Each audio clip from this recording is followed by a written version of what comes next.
Ngana ozala mutali bososo na moyi kena bakangi master moko X na détournement. Na moni ba Serge Kabongo ba koti Siambo Sembe puis Gérard Jenit Kaninda en tout cas baza pene belé ba koti. Medaka Nkolongo a koti baza pende belé batu ba koti.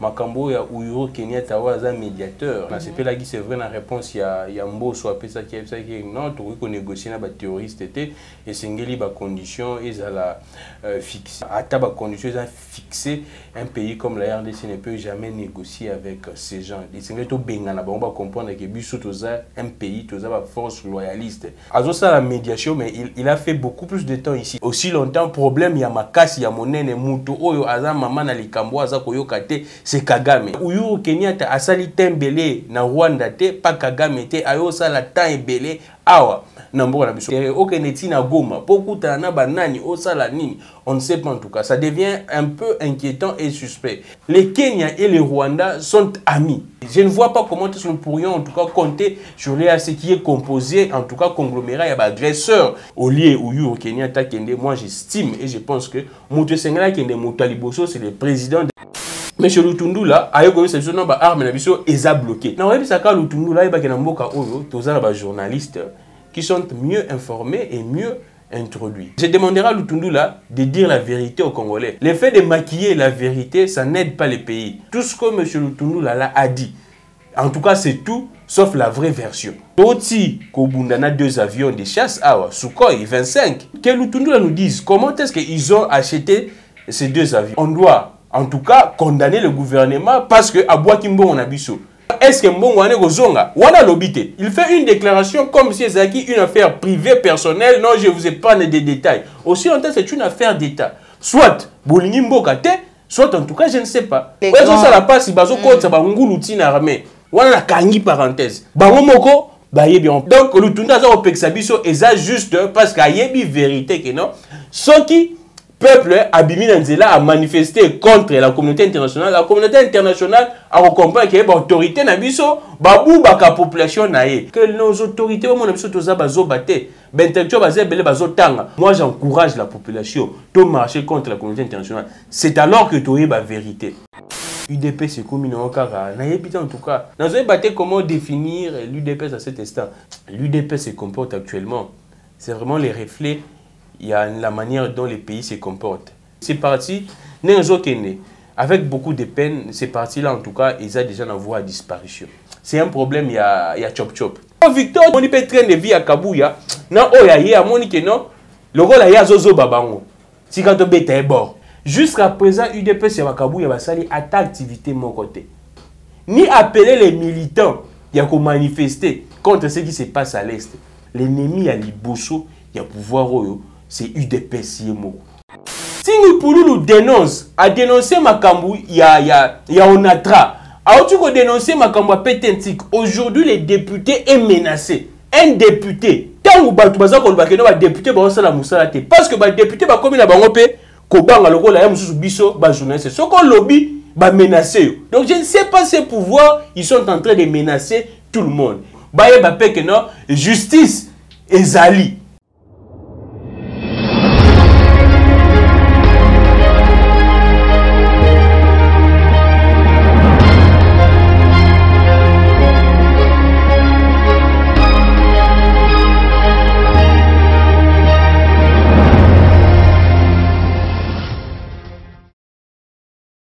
Bozalier Vélé Bandeko Banandi, à Plus Clair Télévision, la chaîne de vérité, la chaîne qui vous informe en temps réel, Mbote Nabino et Païnyo Sejouami Bino, Mokolo Mwalelo, Tozali Sengo ya Kouyamba Ponabino, Mwana Mboka Gramik le Grand, Azali Bongo Mopandi Sango et le Monaye, de Tokosola Mambi Matali Mboka Nabuso, République démocratique du Congo, Tolibi était actualité, et Zali Bongo dominé, Namaï Matali situation sécuritaire, Yamboka Nabuso, République démocratique du Congo, Remer, Yabokoti, Yaba rebelle, Langambu ya Goma, Yabi Nini, surtout après avoir Kolanda communiqué à gouverneur militaire, il y a Nord Kivu, mais aussi Maïmatali nomination, na Ngambu ya mandataire administration publique.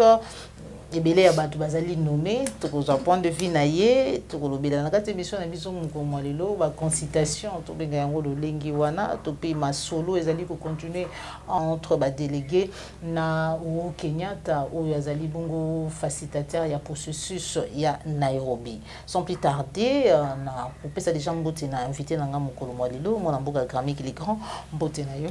Mbote moi Joël Kombe, mbote pe na balandition sur ya plus clair, mbote pe na Joël Gona. Je pense que to kolekisa ba momo ya malamu pona bulamu ya mboka na biso. Voilà. Matondo mingi mona mboka Grammy les grands pour répondre à l'invitation na biso mokolo lelo situation sécuritaire ya mboka na biso ezali toujours kolobisa ba mboka boye ya o Kenyatta awa ngomba Kinshasa pambate lundi ya bandaki déjà koyoka bandeko azaki vraiment na bosenga ya koyoka bango omoni ndenge nini makamango ekokende.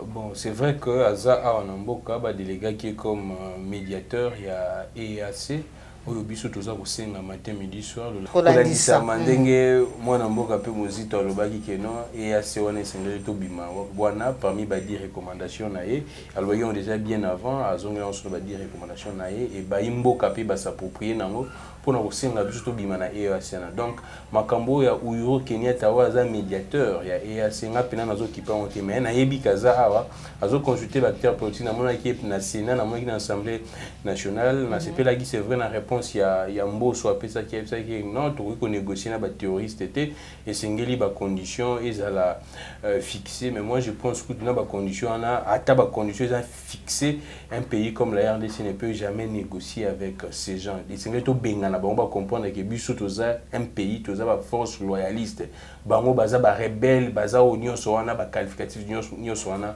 ya mabina mona ki pe kende pa na Sénat basi yebisa que non toza prêt pour na ba solution nyo so yo mema na pe na mboka na biso na éviter s'il voulait ou soit il voudrait dire quoi par là mais là ça n'engage que lui nazo kapé na éviter so déjà comme il faut comme na Goma à la discours na Goma pourquoi comme na Goma na éviter sur la na ba M23 sur la na ba nani aussi longtemps l'administration ya mboka na biso eza awa na Kinshasa si fera la médiation et puis je me pose beaucoup de questions.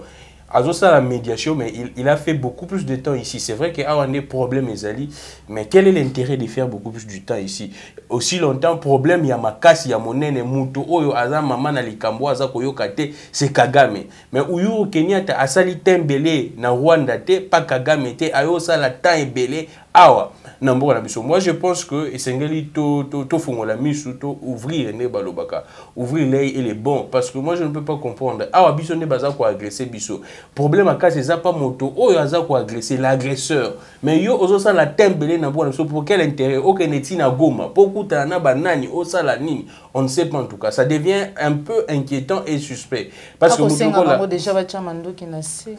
Il y a un autre parce qu'il y a aussi la médiation entre RDC et Rwanda. Il y a aussi la médiation entre M23 et RDC. Parce que M23 est sous-traité par le Rwanda, est sous-traité par la puissance. Donc, Uhuru Kenyatta a aussi la médiation entre M23 et RDC. C'est la médiation entre Rwanda et RDC. Mais je pose la question à Goma, que nous sommes aussi longtemps administration, il y a Mboka Eza Awa. En tout cas, je ne comprends plus démarche na yowana. Mais ce qui est sûr, et c'est clairement, les Kenyans et les Rwandais sont amis. Les Kenyans et les Rwandais sont amis. Biso tout au Rwanda qui na COP 27. Comment est-ce que amitié et entre William Ruto ou un successeur, il y a Uhuru Kenyatta na Monsieur Paul Kagame. En tout cas, un amour na habité, eza illimité, un amour fou balobi de biso toza ba partenaire naturel de ça la commercialisation na biso ainsi suite là on a bangwana ba ça bazana ba corps na bango et je ne vois pas un pays comme le Kenya apé ça azala c'est vrai que nalanda qui na radio Kapi asala ki moi semblant ba que non situation ça na mboka ya Congo eza mabe makasi esengeli et si là RDC aza victime ya bilo ba exactement alobaki mais moi je pense que ce ne sont que des discours parce que sur le terrain esengeli tout le monde si effectivement les Kenya étaient de bonne foi parce que dans mon pays Kenya tindi na cadre ya EAC ba force wana atindi mapinga na mais si les Kenya étaient vraiment amis à RDC. Pourquoi continuer toujours à entretenir ces relations, à éviter ma relation d'amour à la folie avec les Rwandais? Je pense que Eza blanc bonnet blanc, Eza pour que à l'heureux, bah Congolais. Et moi, rappelez-vous, les messieurs là, William Ruto, même les présidents, il y a Kenya, a traité biso toza ba danseurs, ainsi de suite, tout ça la mosala tête, c'est vrai qu'il y a ce ça qui, mais déjà les messages est passé, c'est-à-dire qu'il y a na biso toza ba danseurs, et moi je ne vois pas comment nous pourrions en tout cas compter sur ce qui est composé, en tout cas conglomérat, il y a ba agresseurs, il y a un bon na biso na kati ya EAC toza na Uganda. Toza na Rwanda na kati, toza donc ba pays wana eza ba agresseur yambo na biso. Et si quand nous sommes ba décision le Rwanda est là. Je ne sais pas en tout cas nazata na crédit moroté na repesa na Uyuru et Kenya tozo sala. Mais ce qui m'étonne également, le président pourrait, c'est vrai il y a makamoza ko salema, mais le président avait dit à kopesa jusque il y a sacrifice suprême pour peko mana est. Mais depuis makambo izo salema, le président Uhuru Kenyatta a Kekuna, Azolinga Kena Est, mais le président a bétiné autour de. Na yebi batu ba olobono, on doit protéger le président de la République na moment où le président Rocha Makolesi Kanante. Mais c'est lui le commandant suprême. Soit vous enlevez ces noms-là, soit bolongoli kombo na constitution que Aza commandant suprême te. Aza commandant suprême te à la forces armées. Parce que dans la constitution, il dit qu'il y a un commandant suprême. Comment le commandant suprême, et si Kabitumeza Gobundama, le commandant suprême n'est pas là. Le commandant Azane Awa, c'est vrai, discours, c'est vrai que les gens pourraient dire en tout cas que non, même Zelensky, dans l'Ukraine, il y a un montage, mais moi je vous dis que Zelensky est souvent et parfois même dans le terrain, toujours même accoutrement, il y a Zelensky. C'est vrai que moi, tant haut dans mon avant du mois, na mboka abimi pendali sous-souté asali moi battant mais moi j'ai d'autres informations pourquoi est-ce qu'avandi en tout cas j'ai d'autres informations pourquoi est-ce qu'avandi ça pendate pour na makambo il y a est et ça pendate moi selon mes informations ça que non tant ba kendaki na Royaume-Uni scandale et salama kuna ba garde na ye ba faire ba deux gardes ba ça qui enregistrement ya mindu quitté ba identifier qui mindu qui na ba honte ta ba koti kuna et pesa qui solo mabe. Nde babisa mo konzambo ka ki ne rebonction à niveau interne parce qu'apparemment il y a beaucoup de désordre. Il y a un konzambo ka zongi to moni ke babani ko sanctionner ba tout justifier ba arrestation XY il y a un babani ko sanctionner ba tout il y a un peu mo konzambo ka vandi moi mo ke alors ça n'a rien à voir avec non mo konzambo ka vandi parce que la situation est catastrophique na est. Alors parlons toujours en makambo ya Uyuru. Uyuru azo ke no ça la discours c'est vrai sans le président je ne sais pas pourquoi. Or, population, on attend une seconde, président Betito. Attends de manière pas, la tambour battant, annoncé. Mais attends de manière à l'improviste, en tout cas, mon konzambo kayewana, l'essentiel à moi, c'est que longi. Attends, ça là, une seconde. Mais imaginez-vous, moutou azo kima, déplacer belé ou azo kima interne et externe. Ayoka, que soit à mon que mon konzambo kayewana. Et qu'on susciter espoir. Je pense que et qu'on motiver nos soldats. Et vous avez une motivation. Parce que moi, je ne dirais pas que Mboka Nabiso, tout ça. En tout cas, si aujourd'hui les FRDC basent sur l'exploit ou basent sur c'est-à-dire que les FRDC basent sur Makassi. Et tu dis que la force Nabiso basent sur Makassi. Moi, je ne pense pas que Kokende a président de Goma pour Uyuru Kenya Tazo Kenya. Kokende a président de Goma et lobby que non, insécurité, instabilité, et on va risquer. On est en train de faire risquer le président dans le lobby bongoté. Parce que tu dis que FRDC Bazali. Et moi, j'estime et je comprends et je serais d'accord que le président également fasse un tour là-bas au lieu de rester ici à Kinshasa. Fasse un tour étant que le commandant suprême, et je sais que la sécurité là, FRDC Bazali pour frapper et je sais que rien ne va s'y passer. Et c'est pourquoi je suis en train de dire que au lieu où Uyuru Kenyatta Kende, moi j'estime et je pense que Moutou Sengala Kende Moutaliboso, c'est le président de la République, parce que c'est lui également le père de la nation. Parce que la Constitution l'a si bien dit qu'il est le père de la nation. Ceux qui ont papa ya libota et que banano bazaro souffrir, yo za komo na te, yo za na voyage, na ebité. Banano bazaro souffrir, yo papa za musika. Papa yaka mona atana banata une seconde et go susciter et go motiver tout le monde en atana stade so ba joueur bazo beta ba le monde président aye ils ont motivé ba joueur pourquoi pas akende et si ba soldat bazo bunda atana goma wana ata une seconde ba police ba soldat population et mona bana wana oyo au moniteur wa sala appel il y a mobilisation, ban est belé, ba jeune est belé, ba se mobiliser ba côté l'armée. Si ko ban na so amoni mokonza mboka, aya tabo ya encourager bango. Et vous avez une motivation énorme. Mais ban na mokonza mboka ça l'appel, ban na ba jusqu'à présent le président ne parle pas. Au lieu d'encourager même ces gens, le président ne parle pas. Je ne sais pas qu'est-ce qui se passe, il cherche quoi, il est en train de cogiter sur quoi, mais aucune motivation de ces enfants et subitement Monsieur Lutundu là, ayo ko c'est non ba arme na biso eza bloqué. Transporteur Montamboy quoi cheminer en République démocratique du Congo, c'est quoi la raison, c'est pourquoi? En fait, dans la salle que monsieur moi pas Patrick local na lobela ki makambo bateau baza kolanda ba kende kolanda pas Patrick local na lingati na zongela ngwa parce que déjà ba nozwa ki moi ba menace bi beaucoup so lobika comme directement ba 4 extra ba tindian batinde linga chez mutu mo bo extrait no ekomi déjà bo ekomi d'abwe na bika siko oh non lo baki mabe mais na webi saka Lutundu là ibaki na mboka oyo tozala ba journalistes qui sont mieux informés et mieux introduits. Tout ce que Lutundu l'a dit, en fait je demanderai à Lutundu là de dire la vérité aux Congolais, et parce que le fait de maquiller la vérité ça n'aide pas les pays. En tout cas mboka na biso ndeza ko souffrir, mboka na biso ndeza ko perdre to lo baba vérité pour que Mboka Nabiso ait à la sauver. Tout ce que M. Lutundu Lala a dit, en tout cas c'est tout sauf la vraie version. C'est tout sauf la vraie version. Si M. Lutundu Lala nous dit vrai, Toti Kosala, Toti Kobundana 2 avions de chasse à Sukhoi 25, to sepela kilango. Maintenant que Lutundu Lala nous dise comment est-ce qu'ils ont acheté ces 2 avions, parce qu'ils zappent barabement. Comment est-ce que le gouvernement a pu acheter ces 2 avions? Que Lutundu nous dise, soit, si sa version est vraie, soit on doit, en tout cas, condamner le gouvernement parce que Abouak Kimbo on a biso. Parce qu'on ne sait pas jusqu'à présent, est-ce que Mbongo ane gozonga? Wana lobité.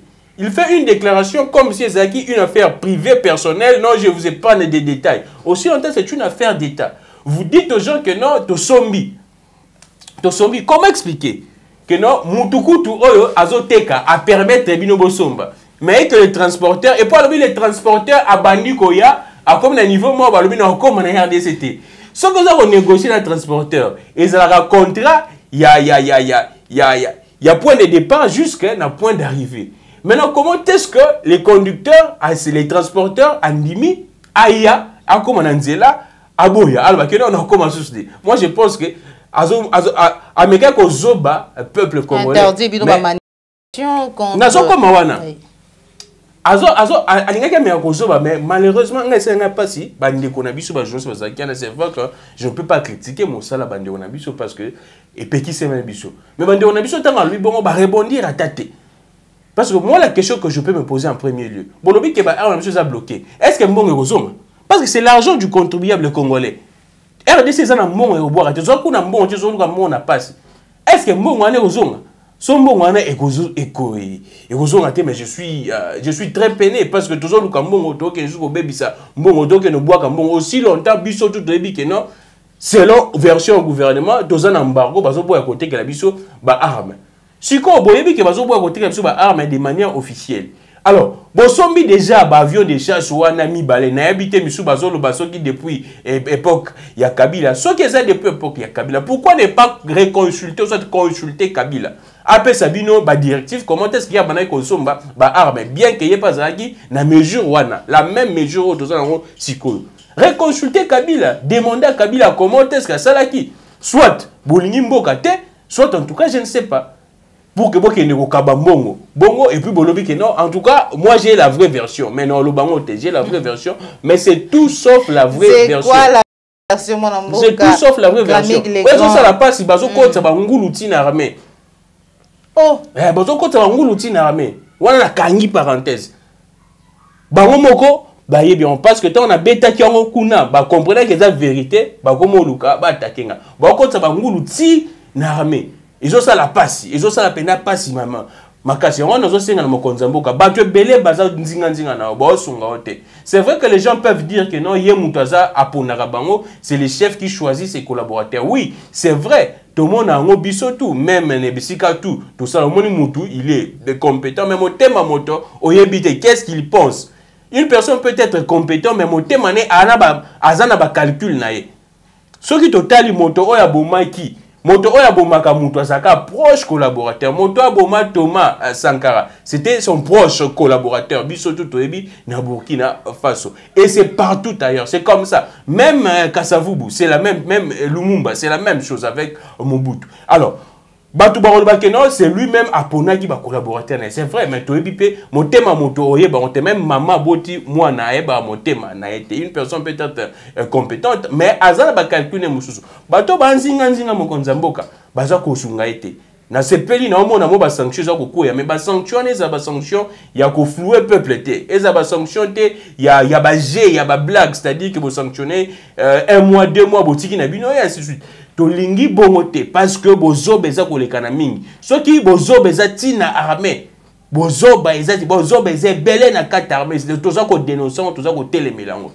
Toza ko tsenga mokonza mboka ata la makambo za kolekana na armée. Soki lelo peuple congolais ko souffrir boyer, la plus grande responsabilité revient à nos autorités. Quand Lutundu l'a interdit aux gens de manifester na Yewana. Quand je vous dis que sa version est tout ou soit est tout sauf la vraie version. Quand Lutundu l'a interdit aux gens de manifester sous prétexte que non, nous sommes des gens pour parler, on a écrit aux Nations Unies, ainsi de suite, bon manifester. Aussi longtemps, Lutundu l'a dit que non, la prochaine réunion pour que va statuer sur lever ou soit maintien, il y a décision wana, et ça en juillet. Et ça, c'est quoi? Même si vous écrivez maintenant, bon, c'est la sanction parce que dans le droit, au principe, il y a acte contraire. Il y a déjà un acte. Donc, acte contraire, il y a un juillet. Ce qui, donc, le Lutundu a opexabiso, et ça juste parce qu'il y a une vérité que non. Ce qui, peuple, Abimi Nanzela a manifesté contre la communauté internationale a compris qu'il y a une autorité, babou baka population naïe. Pambate, les représentants du Conseil de sécurité étaient ici. Il a tenu des propos que non, la RDC n'est pas sous embargo. La RDC, c'est un régime, il y a notification. Mais notification, et c'est société hors que la monde qui a une demande d'autorisation mais demande demande d'autorisation mais à notifier à signaler que non n'a pas côté que la RDC mindu qui X Y Z pambate ce qui a notifié RDC tant au mindu qui est comme la RDC a ça marquage ya mindu qui n'a été. Pourquoi est-ce que ba mindele baza ko insister sur le marquage? Parce que ba mindu qui n'a biso selon les enquêtes, et se retrouvera facilement pas par rebelle. C'est-à-dire que les soldats n'ont pas foutu à bien des munitions. Et maintenant, les blancs veulent succomber que non, ceux qui ont des munitions n'ont pas et se retrouver pas par rebelle, que notre gouvernement soit responsable. Ce n'est que ça. Quand vous représentez un conseil de sécurité à Ayaki Awa, Azolo, Akutana Nina Bakondignoso, Azolo Baba Propos Ana Bati Lukwebo, le président du Sénat était derrière lui. Et il n'a pas réagi, il n'a pas pipé un mot, il n'a pas réagi. Et jusqu'à présent, dès lors, ni le chef du gouvernement à l'Obate, ni le porte-parole du gouvernement à l'Obate, ni le président de la République, personne n'a contredit ce que ce monsieur-là avait dit. Que non, Moutouana aye à l'Obi Makambo Yalokota, à l'Oba Makambouana Akenda. Ce qui peut totali ma résolution, moi j'en ai en tout cas. J'ai toutes ces résolutions, je les ai en tout cas dans mon téléphone ici. Résolution Wana O Elobi que non. Régime à notification. Ça ne concernait même pas depuis lors, ça ne concernait même pas. Depuis 2008, Mozi Topé Aloba qui était ancien premier ministre. Ça ne concernait même plus les gouvernements congolais. Ça concernait les groupes armés. Et si quoi est comme une notification, et la société wana a signalé que nous avons été Kamindu qui XY. Donc que nos autorités, moi je demande aux gens, Bobé Takaka embargo sur la RDC, na Google. Vous allez comprendre comment est-ce que l'autorité n'a pas clarté dans le discours là-bas. En tout cas, c'est tout sauf la vraie version. Moi, j'ai apprécié dans mon livre interpellé Lutundu là, l'Assemblée nationale, pas Juvenal Mounobo. Bande konanga boza kolandanga, bolanda. Il y a des choses qui vont permettre à moi, en tout cas, ça la main, ce qui va permettre d'interpeller Lutundu là. Bien, je pense que la vérité est robima. Il y a beaucoup de choses où il y a consommation baza kobombaka matin midi soir. Mais moi je dis que binotu bolanda ki makamutundu la lobaki, c'est tout sauf la vraie version. Baza ko kotsaka bangulu tina armée, mokonzambo esengela fongola misu, ata la batona ba salaka bozoba mbonga mboka ezako bima, mais ba kotaka bangulu neka basala bangulu na makambo nyonso. Bazo kotaka pe bangulu tina armée. Moi, j'encourage la population à manifester comme nos autorités nous disent que non, c'est la communauté internationale qui nous bloque. Avant, c'était les FCC qui nous bloquaient, Kabila qui bloquait. Maintenant, encore, comme il a dit que c'est la communauté internationale qui nous bloque, moi, j'encourage la population de marcher contre la communauté internationale. C'est alors que tu aurais la vérité. C'est alors que tu aurais la vérité à ce qui se passe dans Makambu, il y a embargo. Parce que moi, j'ai la vraie version. Et dans l'objet, j'ai la vraie version. Ce qui se passe dans Makambu, c'est la vérité. Soit balinga mbokate. Là, c'est clair. Soit balingambo, c'est la vérité. Moi, j'encourage la population à manifester contre la communauté internationale. Comme ça, tu aurais la vérité. Merci beaucoup. Mwanamboka Kramik les grands. Au Yambi Ango Ndengeni ni Congo na République démocratique du Congo a voté ni pour ni contre Maïmatali Russie na Ukraine dans le Conseil de sécurité. La RDC à s'abstenir, à s'abstenir à voter pété. Donc, à ça, ni pour ni contre ni abstention.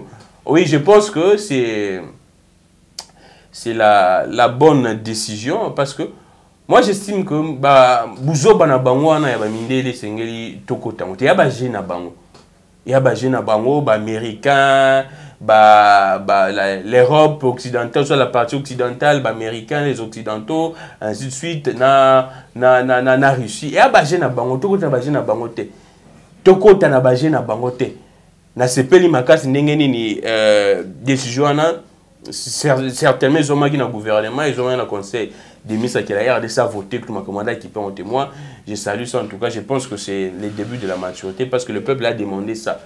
Le peuple a demandé ça. Même Afrique du Sud Makambouana penda à côté parce que ça bagé na bango, on a bon ça na bagé na bango, bon on a bon copier Congo, mais je dirais également aux gens ne pensons pas qu'on peut changer de bourreau. C'est-à-dire que tous les bourreau, il y a des occidentaux, tout comme il y a des russes. Moi, je pense que la RDC, soit l'Afrique, n'a plus besoin de bourreau. L'Afrique, la RDC a besoin de partenaires. Ne pensez pas que la Russie, à Rosala, bourreau ya malam. Si vous avez la Russie, tous la Russie, c'est le bourreau, mais tous le partenaire. Ce qui est là, tous les souffrir dans l'Occidentaux, c'est parce que tous les Occidentaux, le partenaire. Tous les bourreau na biso, c'est-à-dire c'est comme une injonction. Bâtir la biso ba konzi. Ce qui est kende, bapesa biso ba mindu ki ba sunga biso ba la biso aide. Aide des alaratés dans la communauté internationale. La réaction internationale aide les alaratés pour foutre toujours. Il y a un nazo ko senga. Bato tout bazo ko kanisa ke sengé to changer bourreau. Je pense que ce n'est pas le moment et c'est déjà révolu. Na minute aussi qui est à faire, c'est de négocier en tout cas tant que partenaire. Si on veut aller auprès de la Russie, c'est de fixer ma clause, ma terme et référence. Russie a comme la biso nini, biso topé ça est nini. Na yebisa na batonioso.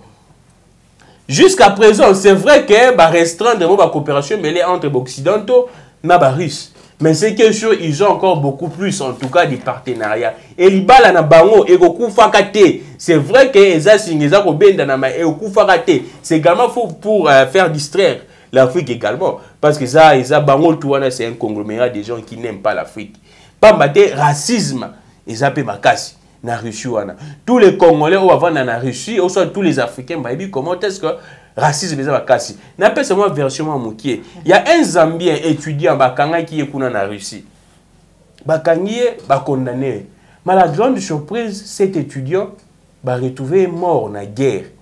Donc étudiant on a bakangi ba côtier boloko, c'est un noir, c'est un Zambien. Tant que guerre il y a Russie Ukraine, la Russie sans pour autant même demander na pays d'origine, Zambie. Il y a Ndekouana, batine na guerre, il y a Ukraine, na Russie, et Ndekouana koufi. Et le gouvernement zambien est en train de demander même des comptes dans le gouvernement russe. Imaginons maintenant un pays comme ça, puis nouveau bureau na biso. Moi je pense qu'on doit aller comme les partenaires. Qu'est-ce que la Russie peut nous apporter et qu'est-ce que biso te Seigneur doit apporter dans la Russie? Donc qu'il n'était bango ba osunga biso ba pesa biso makambo. Non, là c'est révolu. Merci beaucoup Mwanamboka Kramik. Là c'est révolu. Crise na Katia IDPS. Tout le monde Victor Wakwinda Telemi, Augustin Kabouya destitué. Bazali ko reprocher les mêmes faits que Jean-Marc Kabunda Kabound. Alors bien était mboka ezali gouverner Augustin Kabuya ko sunga mokonzi mboka te na mokambi ya mboka oyambi ngonde. Oui, makambo UDPS c'est vrai. Il y a faire na bango interne à partie mais UDPS est-ce qu'il y a quand même des ordres wana ezali quelque part cause ya maîtrise dans le bas makambo ya UDPS c'est vrai que biso toza babilenge bato belé ba moni combat ya politique combat penda opposition politique na UDPS bato belé ba prendre ngo tango Etienne Tshisekedi osala ba comment c'est vrai qu'il y a beaucoup de choses également hasard humain par son âme en tout cas il restera pour moi d'heureuse mémoire parce que biso to koli to moni soki lelo toza na courage yoza na combat ya koloba ko dénoncer parce que mona ki azo sala makambo wana biso to tali vieux papa mukolo déjà koli mais azo ko bundara toujours il peut en tout cas faire ça mais azo ko bundara toujours et puis ça biso ma motivation et ça la nga passe de voir après sa mort UDP c'est comme une okara na yebita en tout cas ce que aujourd'hui qualificatif moko collé et go marambo belé donc nous avons battu comment définir l'UDPS à cet instant mais non on a la manière dont l'UDPS se comporte actuellement c'est vraiment les reflets il y a la manière dont les pays se comportent la manière dont les régimes se comportent la manière dont l'UDPS se comporte c'est la même chose c'est-à-dire que soko lingi oyeba oyo muto azanango tala esika oya outi. Depuis le départ Etienne Tshisekedi, déjà le président de la République Yemoko Batelemila qui mandat spécial, on appelle ça qui ils ont respecté. Oh Atikilaka Kabound, ils ont respecté. Si déjà lui-même qui était président il y a eu des PES, apparemment il n'arriverait pas à maîtriser mieux les textes à UDPS. Parce que sur ça qui mandat spécial, Victor apparemment lui-même n'arriverait pas en tout cas à maîtriser les textes à UDPS. Si ceux qui déjà battu comme des textes, il y a parti na bonté. A fortiori la République qui a plusieurs textes. Bon maîtriser moi je pense que c'est très ridicule et c'est parti avec beaucoup de peine, c'est parti là en tout cas ils ont déjà en voie à disparition. Parce que Mututu barochawana on appelle Mututu barochana mais moi je pense qu'au-delà de tout, c'est un problème, il y a chop-chop.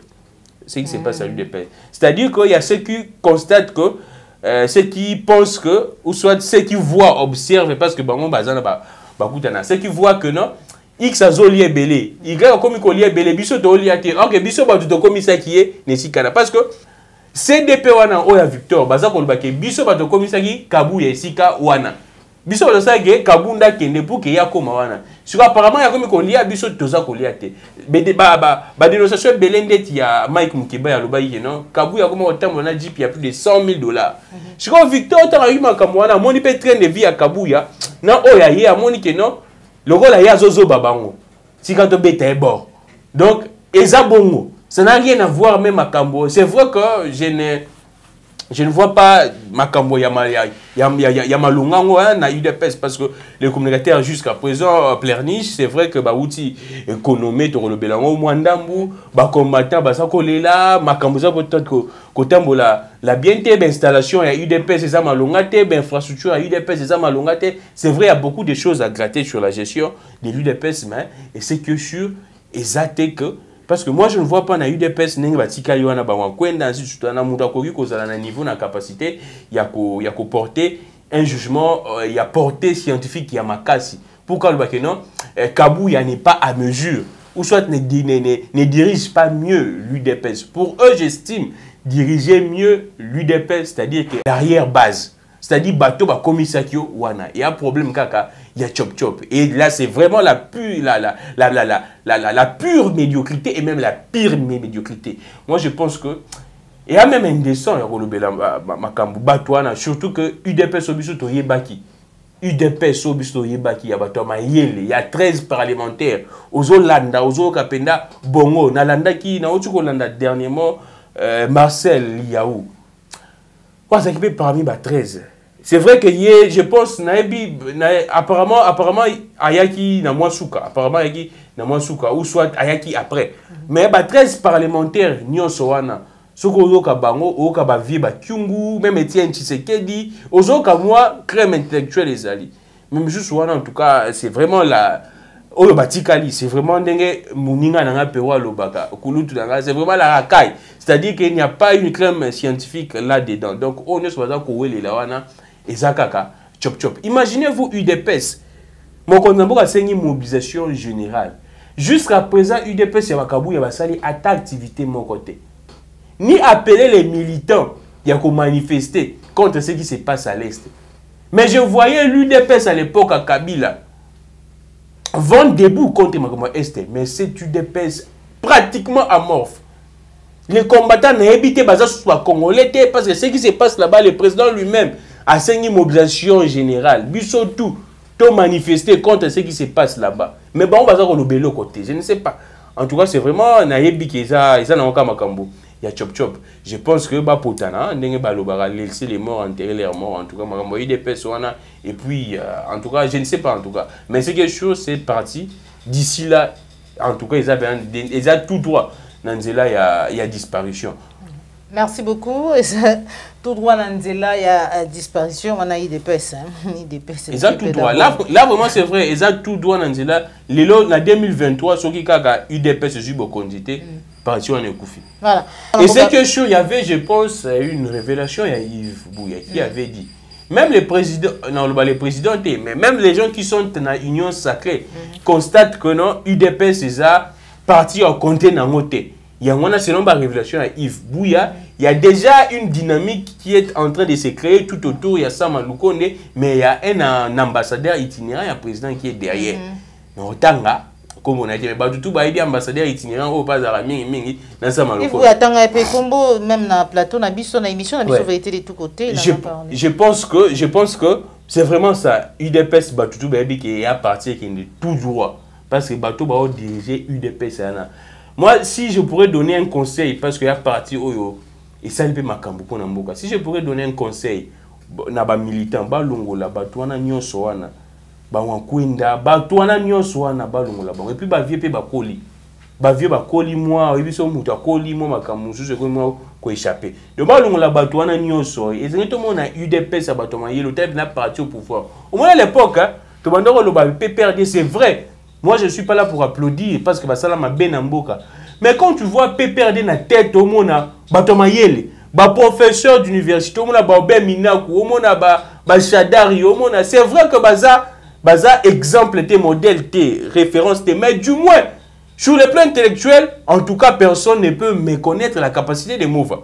Personne en tout cas ne peut méconnaître la capacité de certaines personnes qui étaient là à la tête. Il y a Nino.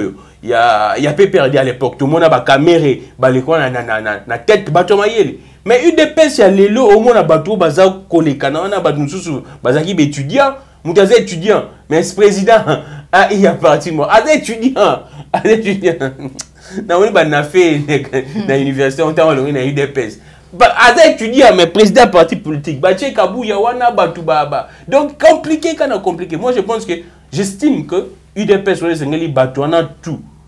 Basa la lavage balongo la bango bacha bateau baza ba tête basé belé mais je pense que baroni ma père monter bateau wana en fait babi mona ba wankwenda na ba mona ke Etienne Tshisekedi a tiqué la bango parti on a bolingo longa té donc bango baza na gara et je ne pense c'est pourquoi j'ai dit même au président de la République quand il pense que quand ces gens-là pensent que ba journaliste ndé baza ben ennemi il y a président moi je pense que ennemi à Liboso et à régime c'est l'UDPS ennemi à Liboso. Quand les pays, surtout toi, focus dans ma est, le président est focus sur Luka, n'engeni a Luka n'engeni ma est ici là.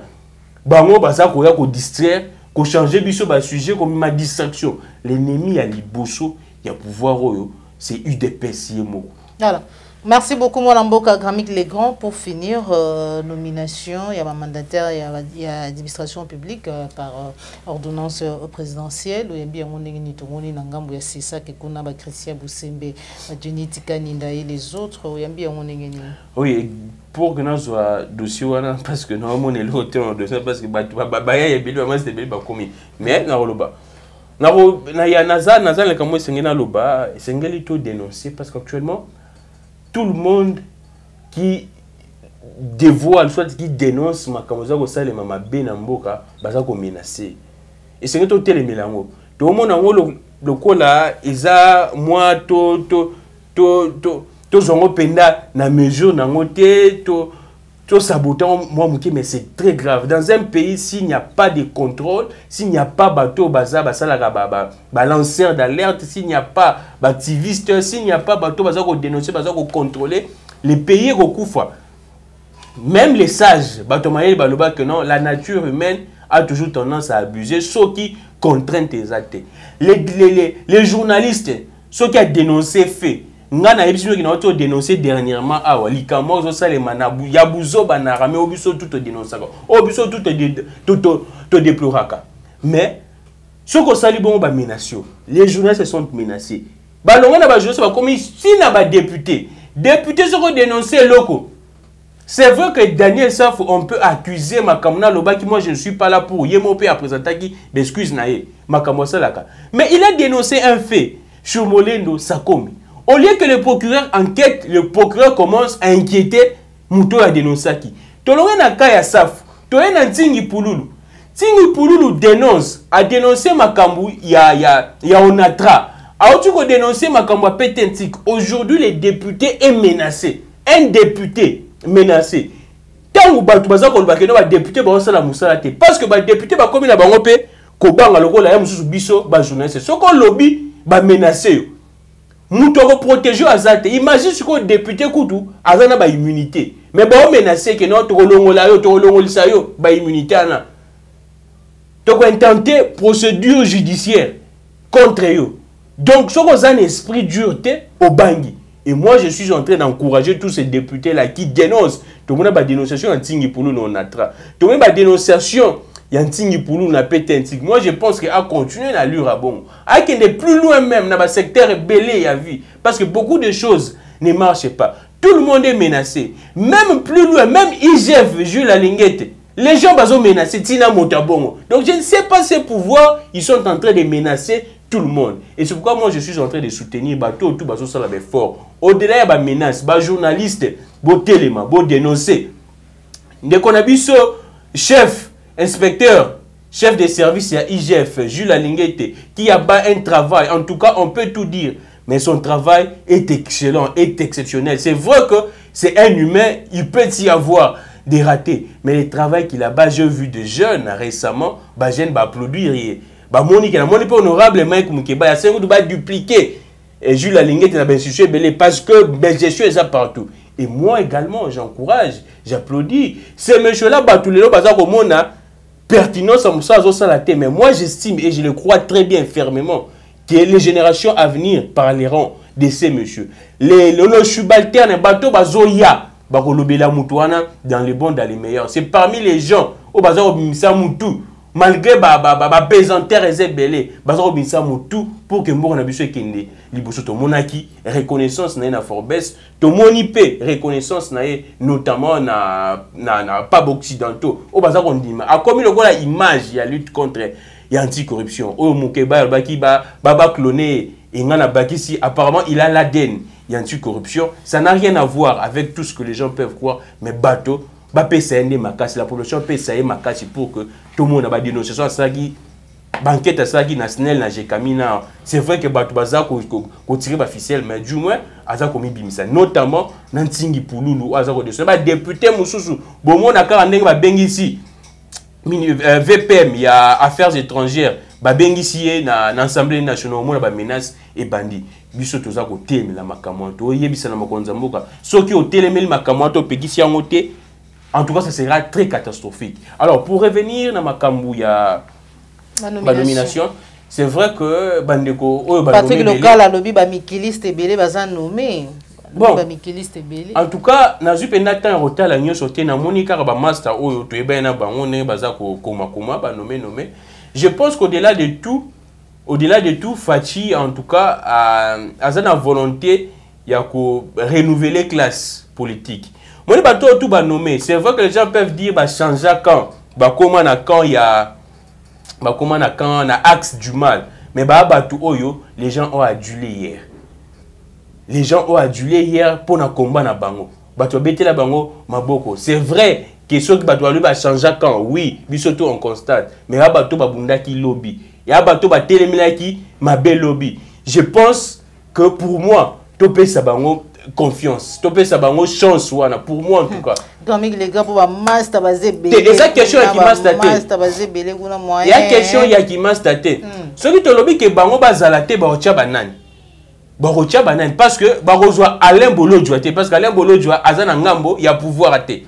Donc ba rozwa ba plus Romain Rolanté. Ba rozwa na te ba prince pengete. Ba rozwa car ba master o biso tozaki na bango combat mais ba koma na kawana. Et moi je pense que ne to bunda na bango combat baza na moins notion. C'est vrai que les gens baza déçus dans le comportement mais total là c'est que il doit faire mais ba yeba que ne déjà la population baza kutu déjà na mosapi population pointer bango ba la kisaka non ndenge to komi boye tozaka ka même batu oyo tozaki na bino na combat to sala malamu. Moi je pense que to souhaiter bango ba chance ba sala malamu mais so ba sali malamu te ba baby si sous population te mais la bango ba yeba pe que non justice ezali ata justice ya mboka te justice ya nzambe ezali et population pe azali ndenge toza ko telemila ngana ozala mutali bososo na moyi ke no bakangi master moko X na détournement na moni ba Serge Kabongo ba koti ba Christian Bosembe Serge Kabongo Christian Bosembe puis Gérard Jenit Kaninda na moni susu nani en tout cas baza pene belé bakoti Meda Kankolongo akoti baza pene belé batu bakoti. Je pense que basala musala bien et ça la bien pour n'ambourger ça l'honneur même pour la corporation ya ba journaliste c'est ça l'honneur pour na biso ba jeune parce que baza ko responsabiliser biso to bana ko loba ke non ba jeune bazwa musala te baza ko responsabiliser ba jeune te car ba tata ba responsabiliser ba jeune. Je pense que ba jeune bazwa conscience ba travail ba changer donne. C'est vrai que les systèmes est déjà pourri mais ils peuvent changer des choses.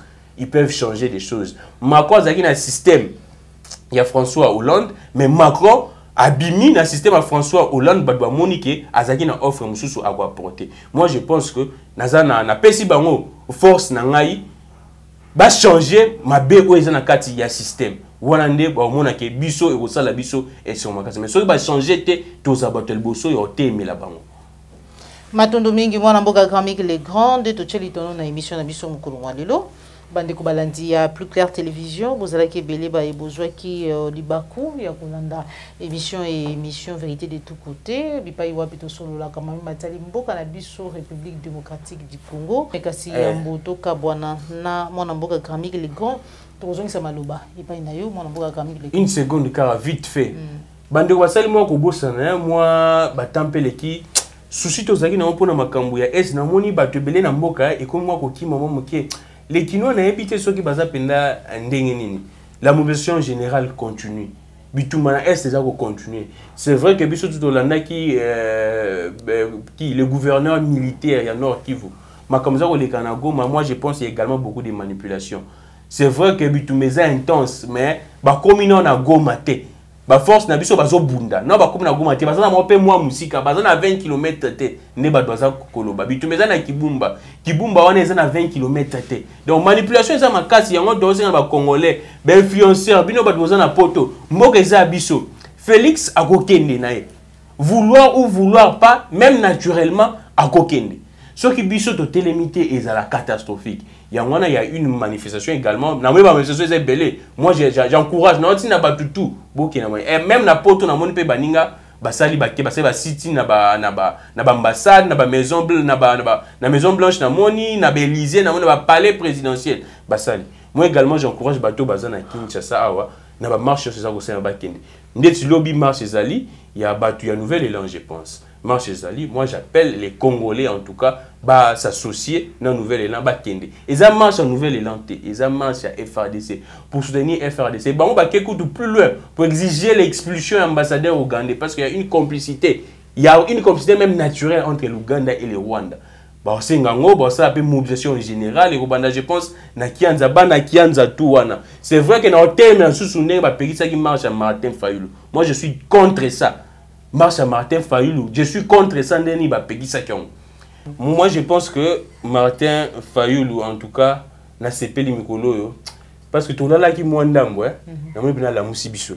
alors monsieur sur mon essai de déclaration et CP singa makasi wa loba kiana bien kinga na bandela on est na compliqué mais ma déclaration na CP singa makasi to bina kanzembo na incompétence incapacité na irresponsabilité marche à bateau décidé je pense et bandana kianda ti l'ambassade ya Uganda na sengi ba kongomani nyonso bokende eza marche ya ba politicien te eza marche po na mboka et osala bientôt mona ke no mboka na biso.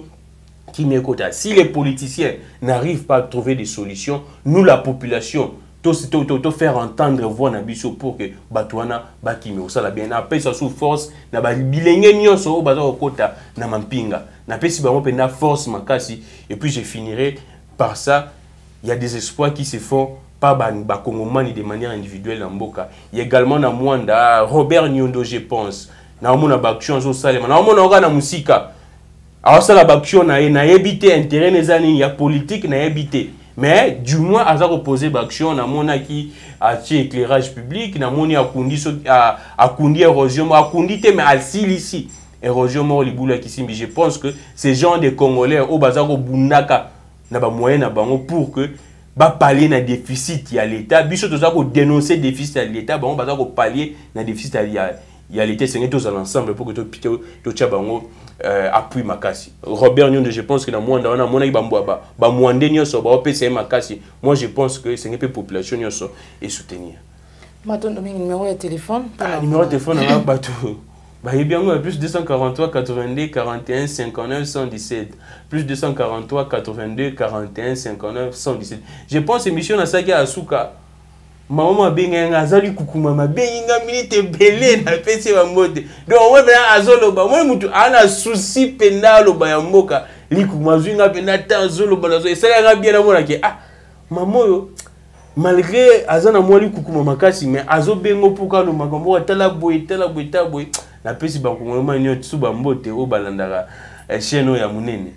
Merci. Numéro ya mwana so ba bengi ba komata et osala bien makasi. Merci beaucoup, Grand Miko les grands. Merci na Joël Gonago, chasseur d'image aux gens qui vont aussi ma caméra. Merci na Cordo Pima Fukupo na Popola Yombi. Merci na Albertine, Motima Papa Osé, Papa Laurent Boubou. Merci beaucoup, Grand Miko les grands de Tokutani Bongo la Sima Sokinko la télévision. Au CP là qui na émission liker, Ezalim Bala Liboso Landabiso, Kobo Sanate, ko s'abonner na Katia Plus Claire Télévision à la chaîne de vérité. Au revoir.